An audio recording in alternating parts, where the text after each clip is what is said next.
નમસ્કાર વિદ્યાર્થી મિત્રો, હું શ્રેયસ વિદ્યાલયથી કિરણબેન.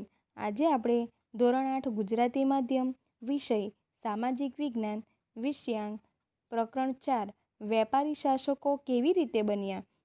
તો વિદ્યાર્થી મિત્રો, જે વેપારી શાસકો એટલે કે અંગ્રેજ શાસકો હતા, તેઓ ભારતમાં પોતાની સત્તાનો વિસ્તાર કર્યો. જેઓ વેપાર કરવા માટે આવ્યા હતા, તો કે તેઓ શાસકો કેવી રીતે બન્યા તે વિશે વિસ્તૃત સમજૂતી મેળવીશું. પ્રકરણ 4 વેપારી શાસકો કેવી રીતે બન્યા. રિસેસમાં બાળકો પુસ્તકાલયમાં વાંચન કરતા હતા. જય અને મિતાલી બે બિલાડી અને વાંદરાની બાળ વાર્તા વાંચીને એકબીજાની મજાક મસ્કરી કરતા હતા.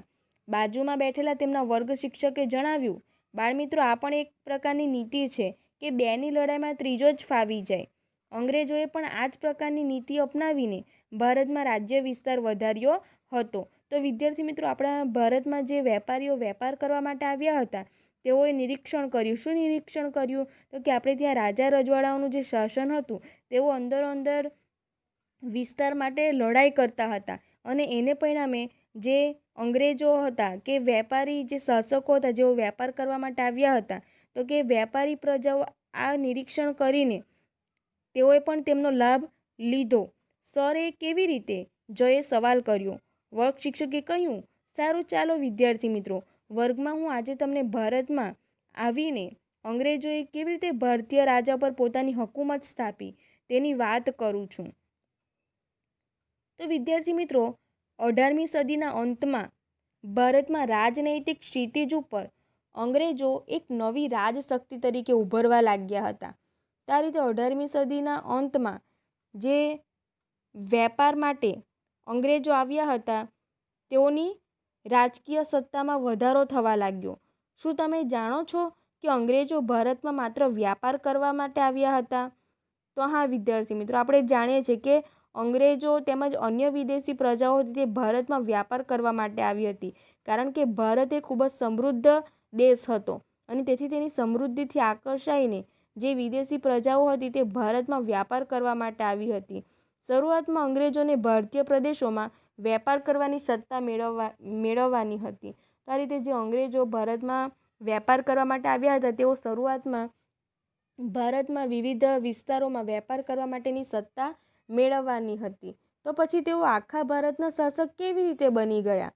એવો આપણને પ્રશ્ન થાય છે કે માત્ર અમુક જ પ્રદેશમાં તેમને વેપાર કરવાની સત્તા મેળવવાની હતી, તો સમગ્ર ભારત પર શાસન કેવી રીતે તેમણે કર્યું? તો આવી તો અનેક બાબતો અંગ્રેજ શાસન સાથે જોડાયેલી છે. મૂળ તો તેમને તેમનો વ્યાપાર વધારવાનો હતો. આથી સરળતા માટે રાજકીય વગ વધારવા તેમણે અંગ્રેજ રાજનીતિ અપનાવી. તો આ પ્રકારે જે આપણા ભારત દેશમાં કયા પ્રકારે તેમણે શાસન કર્યું, પોતાની સત્તામાં વધારો કર્યો, એ વિશે આપણે વિસ્તૃત માહિતી મેળવીશું. આજે ભારતમાં વિદેશી કંપનીઓ વેપાર કરવા માટે આવી, તો તેઓ સમય જતાં શું સત્તાધીશ થઈ શકે? બરાબર, જે વિદેશી કંપનીઓ આપણે ત્યાં વેપાર કરવા માટે આવે છે, તો કે તે કઈ રીતે સત્તાધીશ તરીકે બની શકે છે, તો એ વિશે આપણે માહિતી મેળવીશું. જે આપણો ઇતિહાસમાં કેટલીક ઘટના બની ગઈ છે. વેલેસ્લીની વિસ્તાર યોજના. વેલેસ્લીની જે વિસ્તાર વધારવાની યોજના હતી, એ વિશે આપણે માહિતી મેળવીશું. વેલેસ્લીએ ગવર્નર જનરલ બનીને ભારત આવ્યો ત્યારે ઇંગ્લેન્ડ અને ફ્રાન્સ વચ્ચે તીવ્ર હરીફાઈ ચાલતી હતી. બરાબર, ઇંગ્લેન્ડ અને ફ્રાન્સ વચ્ચે તીવ્ર હરીફાઈ ચાલતી હતી વેપાર કરવાની બાબતમાં. બરાબર, ભારતમાં ફ્રેન્ચો તાકાતવર ન બને તે માટે ભારતના દેશી રાજ્યોમાં અંગ્રેજી સત્તાનો પગ પેસારો કરવા વેલેસ્લીએ એક યોજના બનાવી, જેને સહાયકારી યોજના કહેવામાં આવે છે. તો આ રીતે જે ફ્રેન્ચો અને ઇંગ્લેન્ડના અંગ્રેજો હતા, તો કે એમની વચ્ચે તીવ્ર હરીફાઈ સર્જાઈ હતી અને એ રીતે જે વેલેસ્લી ગવર્નર જનરલ તરીકે આવ્યા હતા, તો કે એમણે અંગ્રેજ સત્તાનો વિસ્તાર કરવા માટે સહાયકારી યોજના અપનાવી હતી. આ યોજના સ્વીકારનાર દેશી રાજ્યોને પોતાના રાજ્યમાં અંગ્રેજ લશ્કર રાખવું પડતું હતું. તો આ રીતે જે દેશી રાજ્યો હતા, એ દેશી રાજ્યો જો પોતાનો વિસ્તાર અંગ્રેજોના હસ્તક કરે તો એમને અમુક પ્રકારની સહાય આપવામાં આવતી હતી. તો કે દેશી રાજ્યોને પોતાના રાજ્યમાં અંગ્રેજ લશ્કર રાખવું પડતું હતું. સૈન્યનો ખર્ચ જે તે દેશી રાજ્યોએ ઉપાડવો પડતો હતો. આ સાથે દરેક દેશી રાજ્યમાં એક અંગ્રેજ પ્રતિનિધિ રહેતો. આમાં અંગ્રેજોનું સૈન્ય અને તેમના પ્રતિનિધિ સચવાતા. તો આ પ્રકારે જે દેશી રાજ્ય હતું તેમાં તેમણે એક અંગ્રેજ અધિકારી રાખવો પડતો હતો, એટલે કે એક અંગ્રેજ પ્રતિનિધિ, અને લશ્કરી સૈન્ય જે અંગ્રેજ હતું એમને રાખવું પડતું હતું. સામે પક્ષે દેશી રાજ્યોને અંગ્રેજ સૈન્ય મળતું પણ તેનો ઉપયોગ કરી શકતા હતા નહીં. વેલેસ્લીની સહાયકારી યોજનામાં ભારતના અનેક રાજ્યો ભોગ બન્યા, જેમાં નિઝામ, મૈસૂર, અયોધ્યા, ગાયકવાડ, મરાઠા વગેરે રાજ્યોનો સમાવેશ થાય છે. તો આ રીતે જે વેલેસ્લીની સહાયકારી યોજના હતી તે દેશી રાજ્યો માટે એટલી ઉપયોગી સાબિત થઈ હતી નહીં. દેશી રાજ્યો માટે સહાયકારી યોજના એ મીઠા ઝેર સમાન હતી. બરાબર, જે આ સહાયકારી યોજના હતી તે મીઠા ઝેર સમાન હતી. એમાં કોઈ દેશી રાજ્યોને સહાય મળતી હતી નહીં, પરંતુ આડકતરી રીતે તેમાં અંગ્રેજોનો જ લાભ હતો. શરૂઆતમાં રાજવીઓને સલામતી અને મદદ દેખાતી હતી. તો કે એમને સલામતી દેખાતી હતી. શા માટે? કારણ કે જે અંગ્રેજો હતા તેમના તરફથી તેમને લશ્કર આપવામાં આવતું હતું, જે પણ અંગ્રેજોનું જ હતું, અને અંગ્રેજ પ્રતિનિધિ આપવામાં આવતા હતા. પરંતુ તેના પરિણામે જે અંગ્રેજો હતા તેમની સત્તામાં વધારો થતો હતો. બરાબર, પરંતુ જે રાજાઓ હતા તેમને શું લાગતું હતું કે પોતાની સલામતી અને મદદ દેખાતી હતી, પરંતુ ધીરે ધીરે વાસ્તવમાં તો તેઓ ગુલામીનો અનુભવ કરાવતી હતી. તો આ રીતે જે અંગ્રેજોનું લશ્કર અને તેમની સત્તામાં વધારો થતો હતો, અને જે આપણા રાજા રજવાડાઓ હતા તેઓ એવું માનતા હતા કે એમની સલામતી જળવાઈ રહી છે, પરંતુ એવું હતું નહીં. તો આ પ્રકારની જે વેલેસ્લીની સહાયકારી યોજના હતી તે મીઠા ઝેર જેવું કાર્ય કરતું હતું. વેલેસ્લીની આ વિસ્તાર યોજના એટલે કે સહાયકારી યોજનાનો પ્રથમ શિકાર હૈદરાબાદ રાજ્યનો નિઝામ બન્યો. પછી મૈસૂર અને અયોધ્યા બન્યા. તાંજોર અને કર્ણાટકના પણ આવા જ હાલ થયા.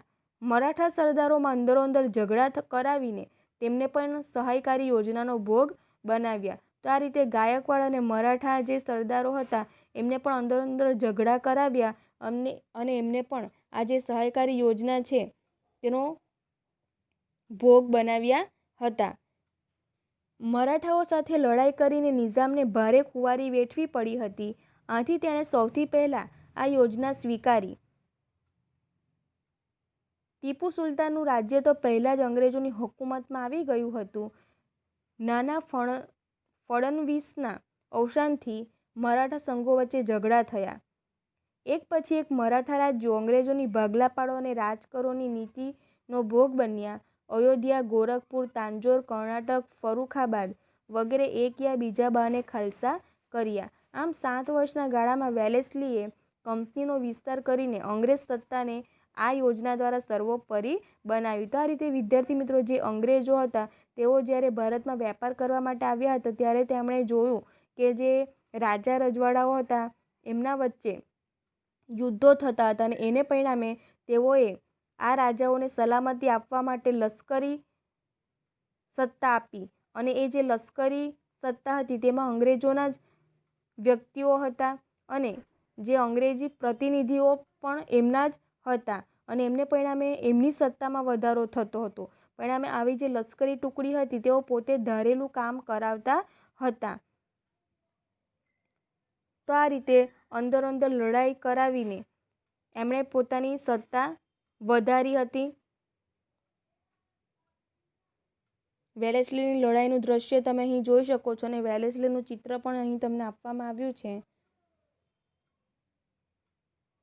તો અહીં તમે જોઈ શકો છો કે અંગ્રેજ શાસન દરમિયાન સમગ્ર ભારત પર એણે પોતાનું વર્ચસ્વ સ્થાપ્યું હતું. અહીં તમને ભારતનો નકશો આપવામાં આવ્યો છે, જેમાં વેલેસ્લીની જે સહાયકારી યોજના છે તે સ્વીકારનાર રાજ્યો આપવામાં આવ્યા છે, અને એ રાજ્યો દ્વારા તેમણે સમગ્ર ભારતમાં પોતાની સત્તાનો વિસ્તાર કર્યો. વેલેસ્લીની વિસ્તાર યોજનાનો ભોગ મૈસૂર, નિઝામ અને મરાઠા સરદારો બન્યા. પછી અંગ્રેજો ઉત્તર ભારતમાં આગળ વધ્યા. તો કે દક્ષિણ ભારતના ઘણા ખરા વિસ્તારો પર તેમણે કબજો સ્થાપિત કર્યો, પોતાની સત્તા સ્થાપી મૈસૂર, નિઝામ અને મરાઠામાં. અને ત્યાર પછી આગળ વધીને તેઓ ઉત્તર ભારત તરફ આગળ વધ્યા. નેપાળમાં ભય જણાતા તેમની સાથે મિત્રતા બાંધી. આ રીતે સૌપ્રથમ તેઓ નેપાળમાં ભય જણાતા તેઓ તેમની સાથે મિત્રતા કેળવી. ત્યાર પછી અંગ્રેજોએ સરહદ ઉપર સંગ્રામ ખેલ્યા. શીખ મહારાજા રણજીતસિંહ સાથે મિત્રતા બાંધીને અફઘાન વિગ્રહમાં જીત મેળવી સિંધમાં પણ સત્તા સ્થાપી. શીખોની વધતી જતી તાકાત જોઈને અંગ્રેજોએ શીખ સામ્રાજ્ય હડપવાની કોશિશ કરી, પણ જ્યાં સુધી પંજાબમાં રણજીતસિંહનું રાજ્ય હતું ત્યાં સુધી તેમાં સફળતા મળે તેમ હતું નહીં. તો આ રીતે જે મહારાજા રણજીતસિંહ હતા એમની સાથે પણ મિત્રતા કરી હતી અને એમનું સામ્રાજ્ય ખૂબ જ મજબૂત હતું અને એને પરિણામે તેઓને સફળતા મળવી ખૂબ જ મુશ્કેલ હતી. આથી મહારાજા રણજીતસિંહ સાથે દોસ્તી રાખી. રણજીતસિંહે એ સમયમાં શક્તિશાળી શાસક હતા. તેમણે રાજ્યના રક્ષણ માટે યુરોપિયન અફસરોની મદદથી મજબૂત સેના ઊભી કરી હતી. આસપાસના મોટાભાગના પ્રદેશો પર તેમણે વિજય મેળવ્યો હતો.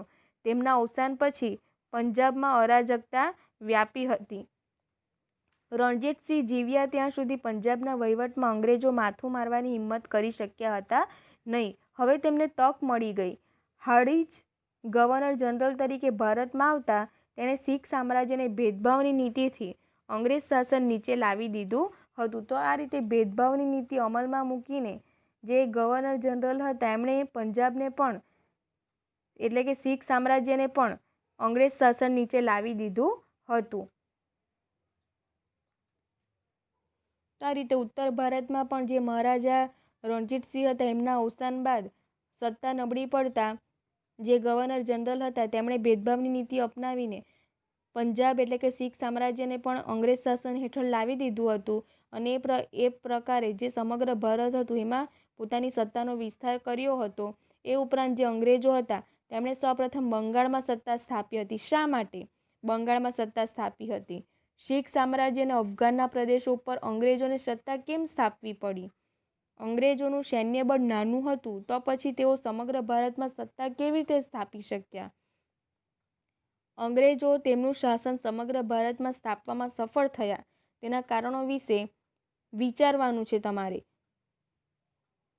આ વિશે જે અંગ્રેજો સમગ્ર ભારતમાં પોતાની સત્તાનો વિસ્તાર કરી શક્યા કઈ રીતે, જે આપણે અત્યારે જોઈ ગયા તો કે અંગ્રેજો હતા તેમણે જે વેલેસ્લી હતા તેમણે સહાયકારી નીતિ અપનાવી હતી. બરાબર. એ માટે જે દેશી રાજ્યો હતા એમને લશ્કર આપ્યું અને એ લશ્કરની સાથે અંગ્રેજ પ્રતિનિધિ પણ આપ્યા. જો દેખીતી રીતે દેશી રાજ્યોના રજવાડા હતા તેઓ શું માનતા હતા કે તેઓ જે અંગ્રેજો હતા તે તેમની સલામતી રક્ષણ માટે લશ્કર પૂરું પાડતા હતા, પરંતુ એવું હતું નહીં. તો આ જે સહાયકારી યોજના હતી તે મીઠા ઝેર સમાન બની અને એ રીતે જે લશ્કરી ટુકડી હતી તે પોતાના ધારેલા કાર્યો કરાવતા હતા અને એ રીતે જે અંગ્રેજ સત્તા હતી તેનો વિસ્તાર થયો. ત્યાર પછી ડેલહાઉસી ખાલસા નીતિ, તો કે વેલેસ્લીની વિસ્તાર યોજના એટલે સહાયકારી યોજના હિન્દ રાજ્યોને એમના જોખમે પરાધીન બનાવવાની યોજના હતી. આ રીતે વેલેસ્લી હતા તેમણે ખૂબ જ સહાયકારી યોજના અપનાવીને જે દેશી રાજ્યો હતા એમના દ્વારા અંગ્રેજ સત્તાનો વિસ્તાર કર્યો હતો. વિસ્તાર વધારવાની યોજના હતી. એ સ્વીકારનારા રાજ્યો અંગ્રેજોના મિત્ર ગણાતા હતા. જે વેલેસ્લીની સહાયકારી યોજના સ્વીકારતા હતા તેઓ અંગ્રેજોના મિત્ર ગણાતા અને આ રાજ્યોને બહાર કે અંદરનો ભય ન જણાતા બિનજવાબદાર બન્યા. તો કે આવા જે રાજ્યો હતા જે અંગ્રેજોની વેલેસ્લીની સહાયકારી યોજના અપનાવી હતી તેઓને કોઈ જ ભય હતો નહીં. પરિણામે તેઓ બિનજવાબદાર બન્યા હતા. તેમનો વહીવટ કઠડ્યો. તો આ રીતે જેઓ અંગ્રેજોના મિત્રો બન્યા સહાયકારી યોજના સ્વીકારીને, તો કે તેમને કોઈ ભય જ ન રહ્યો અને તેને પરિણામે એમનો વહીવટ પણ નબળો પડવા લાગ્યો. રાજાઓના આવા વલણને કારણે રાજ્ય વ્યવસ્થામાં ગેરવ્યવસ્થા ફેલાઈ. અંગ્રેજ નીતિનું આ પરિણામ હતું. આ એક ષડયંત્ર હતું. બરાબર. તો કે અંગ્રેજોનું આ એક પ્રકારનું ષડયંત્ર હતું અને એને પરિણામે ભારતીય શાસકો તેમાં ફસાઈ ગયા હતા. અંગ્રેજોને બહાનું મળી ગયું હતું. રાજ્યમાં ગેરવહીવટનો અંત લાવવાના બહાને રાજ્યના કારભારમાં માથું મારવા લાગ્યા. તો આ પ્રકારે જે રાજ્યોને સહાયકારી યોજના સ્વીકારવાની ફરજ પાડી હતી એવા રાજ્યોએ અંગ્રેજોના મિત્ર ગણાતા હતા. પરિણામે જેવા અંગ્રેજોના મિત્ર તરીકે જે રાજ્યો હતા એમને લશ્કરી ટુકડી આપી અને એને પરિણામે જેવા રાજ્યો હતા એમને કોઈ ભય હતો નહીં અને તેને પરિણામે તેમનો વહીવટ છે તે નબળો પડવા લાગ્યો. હવે તેમની રાજ્ય વ્યવસ્થા છે તેને બેઠી કરવા માટે જે અંગ્રેજો હતા તે માથું મારવા લાગ્યા અને એને પરિણામે શરૂઆતમાં કંપની સરકારે કેટલાક પ્રદેશોને ગેરવહીવટના બહાને ખાલસા કર્યા, એટલે કે પોતાની સત્તા સ્થાપી. પછી બ્રહ્મદેશ એટલે કે હાલનું મ્યાનમાર અને પંજાબ પ્રાંતને પણ ખાલસાનો ભોગ બનાવ્યા. જો આશ્રિત રાજા અપુત્ર મરણ પામે તો એનું રાજ્ય ખાલસા કરવામાં આવતું હતું, એટલે કે જે રાજ્યનો પુત્ર ન હોય એટલે કે વારસદાર ન હોય તો એવા જે રાજ્ય છે તેને પણ ખાલસા કર્યા હતા, એટલે કે ત્યાં પણ પોતાની સત્તા સ્થાપી હતી. આ રીતે તેણે સતારા, ઝાંસી, નાગપુર વગેરે રાજ્યો પણ ખાલસા નીતિનો ભોગ બન્યા હતા. ત્યારે આ રીતે સતારા, ઝાંસી અને નાગપુર વગેરે રાજ્યો પણ ખાલસા કર્યા. ભારતમાં વધુ ઉપજ આપતા પ્રદેશો જેવા કે ચા કોફીનો પ્રદેશ, કપાસનો પ્રદેશ હસ્તગત કરીને ગોરા વેપારીઓને કરોડો રૂપિયાની કમાણી કરી આપવાનો ડેલહાઉસીનો આશ્રય હતો.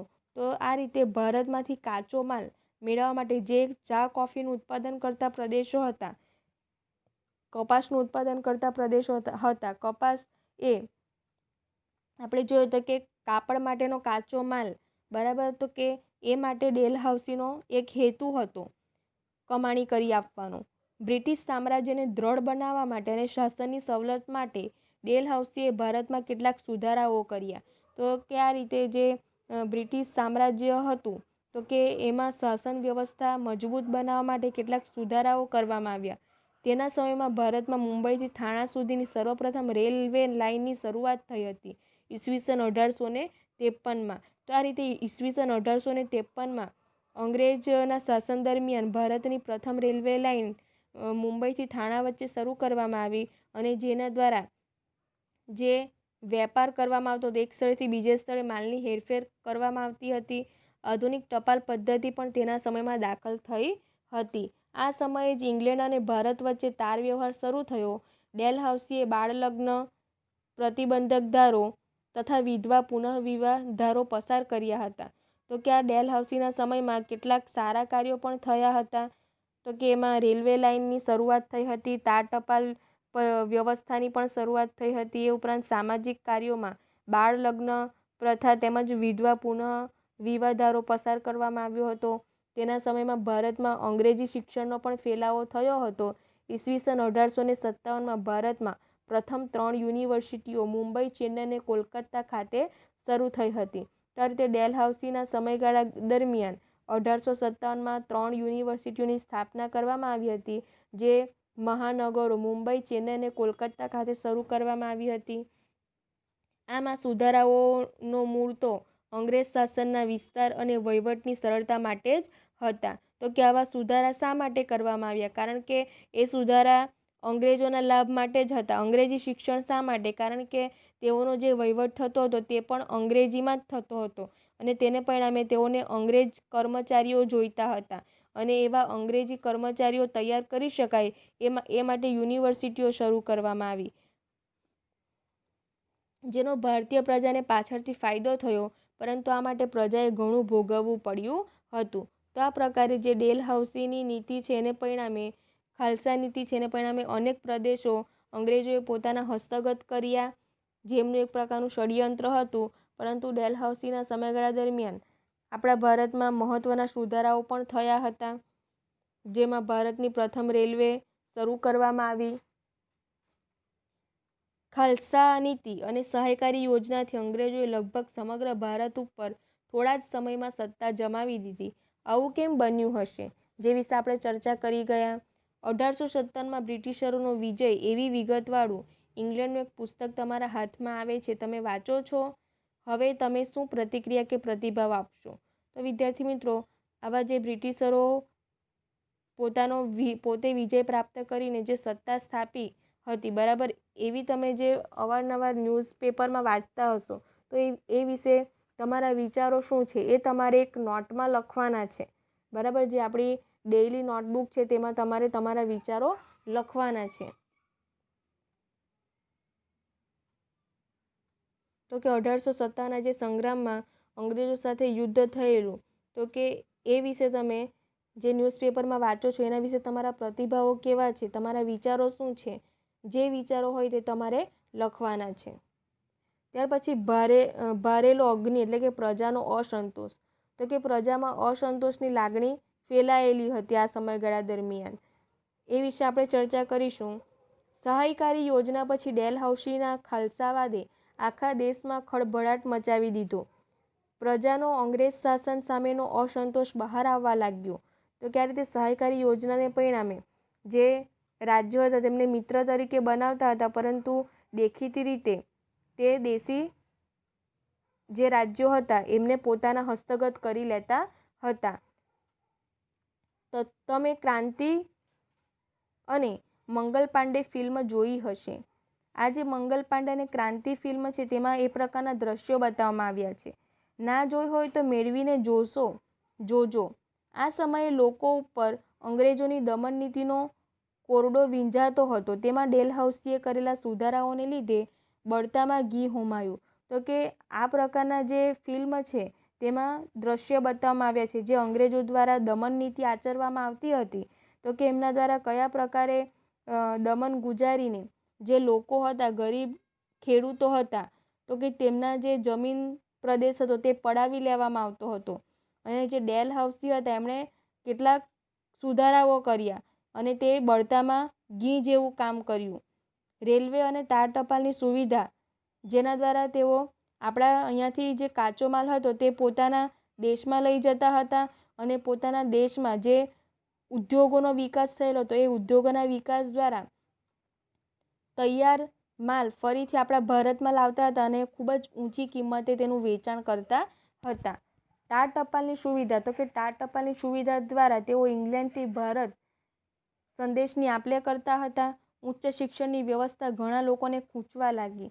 તો આ રીતે ઉચ્ચ શિક્ષણ દ્વારા તેઓ આપણા ભારત દેશમાં જ આપણા જ જે દેશના લોકો છે તેમાં અંગ્રેજી શિક્ષણ દાખલ કર્યું.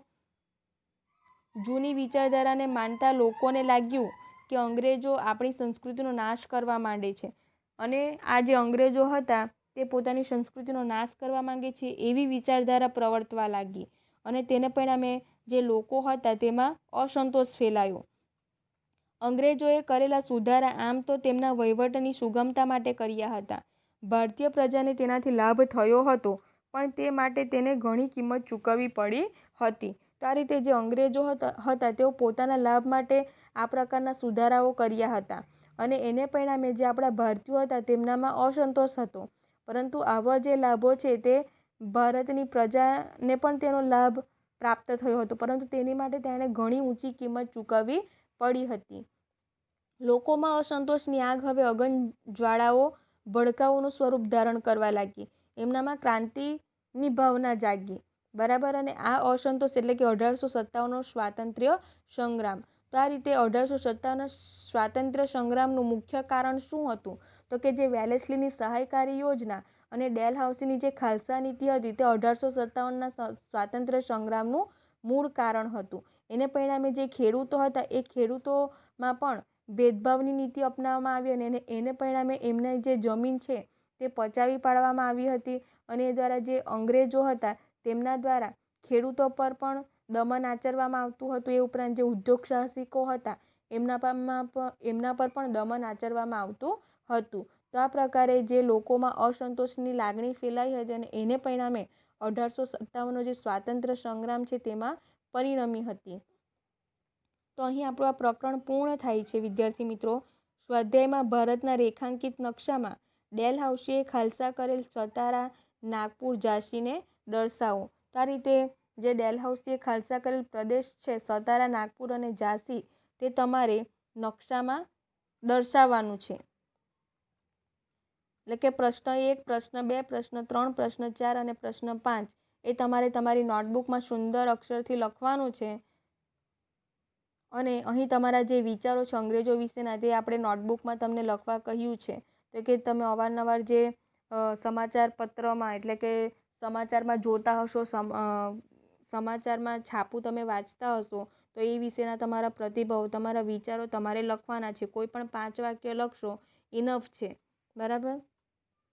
તો આ રીતે પ્રકરણ ખૂબ જ મહત્ત્વનું છે. કઈ રીતે અંગ્રેજોએ ભારતમાં સત્તા સ્થાપી એ વિશે માહિતી આપવામાં આવી છે. કઈ રીતે તેઓએ જે અંગ્રેજોએ જે દેશી રાજ્યો હતા, દેશી રાજ્યના જે રજવાડાઓ હતા તેમની વચ્ચે કઈ રીતે ઝઘડાઓ કરાવીને કઈ રીતે વિસ્તારો માં પોતાની સત્તા સ્થાપી તે વિશે આપણે વિસ્તૃત માહિતી મેળવી.